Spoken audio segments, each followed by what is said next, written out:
Hello friends, this is English newspaper words meaning in Tamil part 133. First slide பார்க்கலாம். The US capital turned into a war zone late last night after pro-Trump supporters stormed the Congress session to certify Joe Biden's win. Joe Bidenin வெற்றியை உறுதிப்படுத்துவதற்கான காங்கிரஸ் கூட்டத்தொடரை நோக்கி Trump சார்பு ஆதரவாளர்கள் கோபமாக சென்று தாக்கியதை அடுத்து US capital நேற்று இரவு ஒரு போர் மண்டலமாக மாறியது. ஸோ இதில் ஹைலைட் பண்ணியிருக்கிற வார் ஜோன், அதாவது போர் மண்டலம். ஸ்டாம்ப்ட் அப்படின்னா கோபமாக சென்று தாக்கியது. இந்த ஸ்டாம்னு சொல்லலாம், ரொம்ப கோபமாக ஒரே திசையை நோக்கி ஓடி தாக்குறது, அந்த ஸ்டாம். ஸோ ஜோ பைடனின் வெற்றியை உறுதிப்படுத்துவதற்கான, அதாவது to certify Joe Biden's win, Congress கூட்டத்தொடரை நோக்கி ட்ரம்ப் சார்பு ஆதரவாளர்கள் கோபமாக சென்று தாக்கியதை.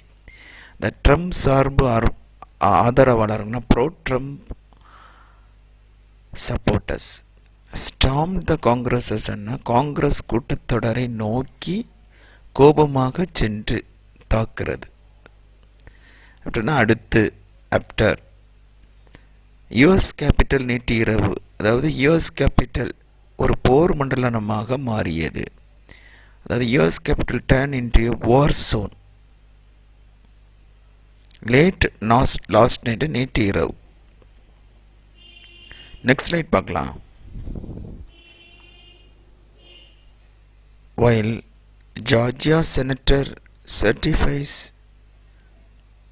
electoral votes for Biden, Trump backers lay siege. Georgia senator பைடனுக்கான தேர்தல் வாக்குகளை சான்றளிக்கும் அல்லது உறுதிப்படுத்தும் அதே வேளையில் ட்ரம்ப் ஆதரவாளர்கள் முற்றுகையிட்டனர். ஸோ இந்த பேக்கர்ஸ் அப்படின்னா ஆதரவாளர்கள், ட்ரம்ப் பேக்கர்ஸ்னு ட்ரம்ப் ஆதரவாளர்கள், லேசீஜ் அப்படின்னா முற்றுகையிட்டனர். So Georgia senator certifies electoral votes அப்படின்னா எலக்ட்ரல் ஓட்ஸ் அப்படின்னா தேர்தல் வாக்குகளை, சர்டிஃபைனா சான்றளிக்கிறது அல்லது உறுதிப்படுத்தும் போது. அதே வேளையில் while Georgia senator certifies electoral votes for Biden அப்படின்னா ஜார்ஜியா செனட்டர் பைடனுக்கு தேர்தல் வாக்குகளை சான்றளிக்கும் அல்லது உறுதிப்படுத்தும் அதே வேளையில் ட்ரம்ப் ஆதரவாளர்கள் முற்றுகையிட்டனர். ட்ரம்ப் பேக்கர்ஸ் லே சீஜ். நெக்ஸ்ட் ஸ்லைட் பார்க்கலாம். 4 people have been killed in the riots that followed and world leaders have expressed shock and outrage. So அதைத் தொடர்ந்து நடந்த கலவரத்தில் 4 பேர் கொல்லப்பட்டுள்ளனர். மேலும் உலக தலைவர்கள் அதிர்ச்சியையும் ஆத்திரத்தையும் வெளிப்படுத்தியுள்ளனர். இப்போது இந்த ஸ்லைடு எல்லாமே அந்த வாஷிங்டனில் நடந்த ஒரு கலவரம், அதை ரிலேட்டட் உள்ளது. So 4 people have been killed, அதாவது 4 பேர் கொல்லப்பட்டுள்ளனர். இந்த ரைட்ஸ் அப்படின்னா நடந்த கலவரத்தில், தட் ஃபாலோட் அதைத் தொடர்ந்து, and world leaders have expressed shock, மேலும் உலக தலைவர்கள் have expressed shock and outrage னா வெளிப்படுத்தி உள்ளன. have expressed shock னா அதிர்ச்சி, outrage அப்படின்னா ஆத்திரம். நெக்ஸ்ட் ஸ்லைட் பார்க்கலாம். violence in the US Parliament building will impact Trump's reputation and the future of American politics. அமெரிக்க நாடாளுமன்ற கட்டிடத்தில் வன்முறை என்பது ட்ரம்பின் நற்பெயரையும் அமெரிக்க அரசியலின் எதிர்காலத்தையும் பாதிக்கும். ஸோ அமெரிக்க நாடாளுமன்ற கட்டிடத்தில் வன்முறை, violence in the US parliament building will impact, அதாவது பாதிக்கும் என்னென்னா ட்ரம்ப்ஸ் ரெப்புடேஷனை, ட்ரம்பின் நற்பெயர், இந்த ஃபியூச்சர் ஆஃப் அமெரிக்கன் பாலிடிக்ஸ், அமெரிக்க அரசியலின் எதிர்காலம். நெக்ஸ்ட் ஸ்லைட் பார்க்கலாம்.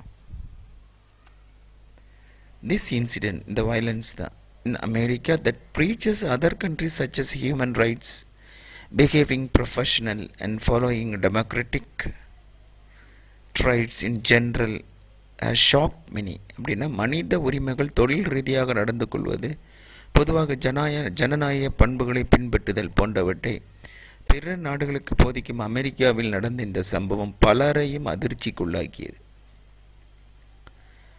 ஸோ மனித உரிமைகள் அப்படின்னு பார்த்தீங்கன்னா ஹியூமன் ரைட்ஸ், தொழில் ரீதியாக நடந்து கொள்வது, பிஹேவிங் ப்ரொஃபஷனல், பொதுவாக ஜனநாயக பண்புகளை பின்பற்றுள்ளது. ஸோ ஃபாலோயிங் டெமோக்ராட்டிக் ட்ரைட்ஸ்னால் ஜனநாயக பண்புகள், பொதுவான இன் ஜென்ரல் பின்பற்று போன்றவற்றை பிற நாடுகளுக்கு போதிக்கும். தட் ப்ரீச்சஸ் அதர் கண்ட்ரிஸ் சச்சஸ், அதுதான். ஸோ அவங்க எல்லாருமே போதிப்பாங்க இப்படிலாம் நடக்கணும். ஆனால் அங்கேயே இந்த வயலன்ஸ் நடந்திருக்கு, அதுதான் இதோட மீனிங். போன்றவற்றை பிற நாடுகளுக்கு போதிக்கும். தட் ப்ரீச்சஸ் அதர் கண்ட்ரி, ப்ரீச்சஸ்னால் போதிக்கும்.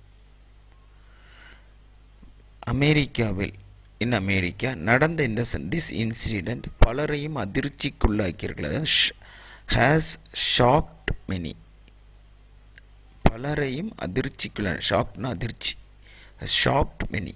நெக்ஸ்ட் ஸ்லைட் பார்க்கலாம். The tenure of US President Donald Trump is 6 days away. So அமெரிக்க அதிபர் டொனால்ட் ட்ரம்பின் பதவிக்காலம் இன்றிலிருந்து 6 நாட்கள் மட்டுமே. ஸோ இதில் இஸ் ஒன்லி 6 days அவே அப்படின்னு இந்த அவேன்னு சொல்கிறது தான் இன்றிலிருந்து, அதை ஹைலைட் பண்ணல. இந்த டென்யூ அப்படின்னா பதவிக்காலம்.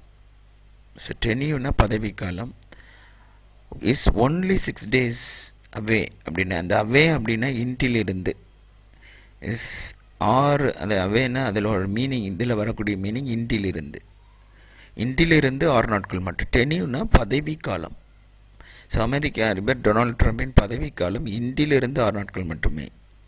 ஸோ இஸ் ஒன்லி 6 days அவே அப்படின்னா இன்றிலிருந்து 6 நாட்கள் மட்டுமே. டென்யூனா பதவிக்காலம். நெக்ஸ்ட் ஸ்லைட் பார்க்கலாம்.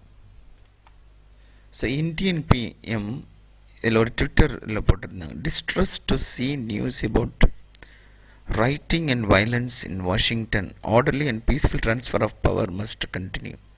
இந்திய பிரதமர் வாஷிங்டன் கலவரம் மற்றும் வன்முறை பற்றிய செய்திகளை கண்டு மன உளைச்சலுக்கு ஆளானேன், ஒழுங்கான மற்றும் அமைதியான அதிகார ஆட்சி பரிமாற்றம் தொடர வேண்டும். இந்த மன உளைச்சல் அப்படின்னு டிஸ்ட்ரஸ்ட். ஸோ இந்திய பிரதமர் இந்தியன் பிஎம் வாஷிங்டன் கலவரம் மற்றும் வன்முறையை பற்றிய செய்திகளை கண்டு மன உளைச்சலுக்கு ஆளானேன், அது டிஸ்ட்ரஸ் டு சி, மன உளைச்சலுக்கு ஆளானேன். இஸ் அபவுட் ரைட்ஸ், அப்போனா ரைட்ஸ்னால் வன்முறை, வைலன்ஸ் இல்லை, ரைட்ஸ்னால் கலவரம், வைலன்ஸ்னால் வன்முறை பற்றிய செய்திகள். டு சி நியூஸ் அபவுட், கண்டு, அதாவது பற்றிய செய்திகளை கண்டு, டு சி நியூஸ் அபவுட், மன உளைச்சல் டிஸ்ட்ரஸ். சரி, நெக்ஸ்ட்டு ஆர்டர்லி அண்ட் பீஸ்ஃபுல்லி, ஆர்டர்லினா ஒழுங்கான, அண்ட் பீஸ்ஃபுல்னா அமைதியான, ட்ரான்ஸ்ஃபர் ஆஃப் பவர்னா அதிகார அல்லது ஆட்சி பரிமாற்றம், மஸ்ட் கண்டினியூ தொடர வேண்டும். Thank you for watching friends. If you like this video, please share, comment, subscribe and click the bell icon. Thank you friends. Thank you for watching.